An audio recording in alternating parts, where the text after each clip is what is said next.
plusieurs endroits. Ils ont acheté comment on appelle ça, des nomades qui étaient là-bas dans le désert. Et en plus de ça, a priori, ils avaient de la nourriture déjà d'Égypte. Ils sont sortis avec du bétail. Chacun il est sorti avec plein de bétail. Donc pourquoi est-ce qu'il fallait absolument qu'ils mangent de la manne? Maintenant, autre chose qui est intéressante.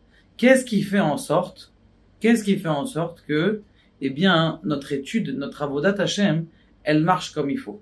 Alors, je vais vous raconter deux petites histoires qui sont très, très, très belles. Et après, vous allez voir, c'est quoi le vrai secret, selon la paracha et la Kabbalah, de la manne.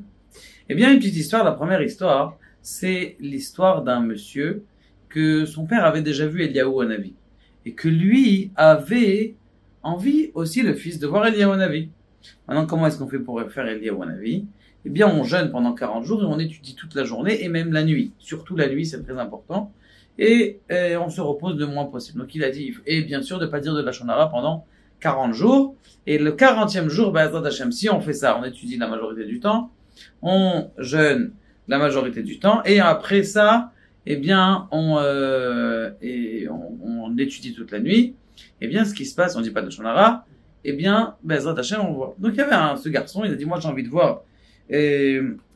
voir Eliyahu Hanavi. Et donc, il a une nuit, 2 nuits, 10 nuits, 20 nuits, 30 nuits. Au bout de la 40e nuit, c'est le jour qu'il va voir Eliyahu Hanavi. Sauf ce soir, il va voir Eliyahu Hanavi vers Hashem. Et donc, ce qui se passe, c'est qu'il s'enferme au Beit HaKnesset, il vérifie qu'il n'y ait personne au Beit HaKnesset, comme ça il est tranquille, qu'il va voir l'apparition d'Eliyahu Hanavi qui va venir le voir. Bon, et son père, bien sûr, il regarde la Hitkadmut, c'est-à-dire l'ascension de son fils. Comment est-ce qu'il... Bon, très bien, Baruch Hashem. Et il est là, il commence à étudier, et dehors, il commence à avoir un tonnerre éclair. Il dit, peut-être c'est ça, Eliyahu Hanavi, peut-être à Chatzot, la nuit. Et mamash, une seconde avant Chatzot, il y a un vieux monsieur qui tape à la porte, et il dit, oh là là, je suis tout mouillé. Est-ce que vous pouvez, s'il vous plaît, rentrer au Beit HaKnesset? Je viens d'une longue ville, j'ai pas... Je dis, écoutez, monsieur, je suis désolé, j'ai quelque chose à faire.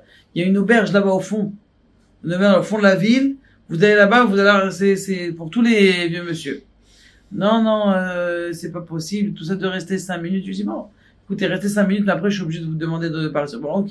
Ça reste 5 minutes, il s'assoit, il boit un thé chaud, et après 5 minutes, il s'en va. Bon, très bien. Et lui, il attend, il continue à étudier 1h du matin, 2h du matin, 3h du matin. Le net, il arrive, l'aube, il arrive. Melken, Eliyahu Hanavi, il a oublié de venir. Il s'est dit, peut-être j'ai calculé, il est en train de calculer combien de jours? 20 jours, 30 jours, peut-être ça. Il va voir son père un peu bizarre comme ça. Son père, il lui ouvre la porte. Mon fils, Ashrecha, heureux. Tu as dit bonjour à Eliyahu Hanavi, tu as dit au revoir à Eliyahu Hanavi. Il dit, mais quoi? Il n'est pas venu. Il dit, mais si le vieux que tu l'as rentré là-bas, c'était lui, Eliyahu Hanavi. Il voulait savoir est-ce que tu allais faire du chesed ou tu n'allais pas faire du chesed. Il voulait savoir est-ce que tu allais faire du bien. Il t'a fait un test pour savoir est-ce que toi tu montes au Mont Sinaï. Tu montes. T'as pas pensé aux chayalim là-bas qui doivent manger. T'as pas pensé aux pauvres monsieur qui sont malades et aux chayalim et aux pauvres aux personnes qui sont venues les voir à l'hospice des vieux. T'as pas pensé à eux. Hein? T'as pas pensé à eux. Comme t'as pas pensé à eux, eh bien, tu croyais que t'allais voir. Mais en fin de compte, t'as raté. Eh bien, c'est ce qu'il dit. Regardez ce qui a marqué dans le Harizat, dans le Likutei Torah. Il dit, Akadosh Baruch Hu, il a donné la manne au Ham Israël. C'était toute la raison pour laquelle c'était pour fabriquer, donner la possibilité à l'homme de pouvoir absorber la Torah. S'ils avaient mangé de la viande, ils avaient mangé des choses, des nomades, ils n'auraient pas pu attraper la viande. Ils n'auraient pas pu attraper la Torah. Pour que la Torah, elle pénètre à l'intérieur de leur cœur, il fallait absolument qu'ils mangent quelque chose qui vienne de celle. Qui est-ce qui fabriquait la manne? Eh bien, il y a des tzadikim dans le ciel. Ces tzadikim dans le ciel, là, des anges dans le ciel qui grattent comme ça des sphères et qui fabriquent la manne et ça tombe la manne. Et cette manne-là, D'où est-ce qu'elle vient? Elle vient d'un endroit qui est très très élevé dans le ciel, un endroit qui s'appelle Tala Debdolha, l'œil de cristal. L'œil de cristal. Et c'est de là-bas dans lequel la poudre de man elle venait. Maintenant, comment elle s'appelle? En hébreu, on dit Kezera Gad. Il dit Gad. Fais attention, comment ça s'appelle Gad? Gad, tu sais, c'est et la valeur numérique du 7, ça veut dire c'est la sphère de la royauté. Et en plus de ça, ce sont les rachetevot, comme c'est marqué dans Maseret Shabbat Daf Kuf Nun Vav. Gomel Dalim. Comme ce monsieur-là, il voulait voir Eliyahu Hanavi. Mais attention, il y a les pauvres qui sont là. On t'a fait un test.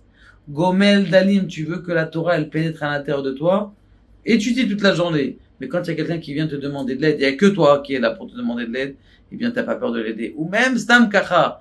Torah et Gmilut Rasadim, d'ailleurs, c'est ce qui marque comment est-ce qu'on va être sauvé le jour du Mashiach. Quelqu'un, il va être sûr que le jour du Mashiach, le Mashiach, il lui dira pas, ouais, c'est pas pour vous. Eh bien, qu'il étudie la Torah et qu'il fasse du chesed. Il faut ces deux choses. Là, c'est sûr 100% que même la guerre, il va même pas l'avoir. Même les obus, il va même pas l'avoir. Que Kadosh Baruch Hu nous aide, Be'ezrat Hashem, à comprendre les secrets de la Torah et à savoir que toutes les choses qu'on voit, eh bien, elles viennent de sphères très très élevées. Rappelez-vous de cet endroit-là. Tala Debdolcha. Tala Debdolcha, c'est la rosée de cristal. Baruch Adonai, la Amen.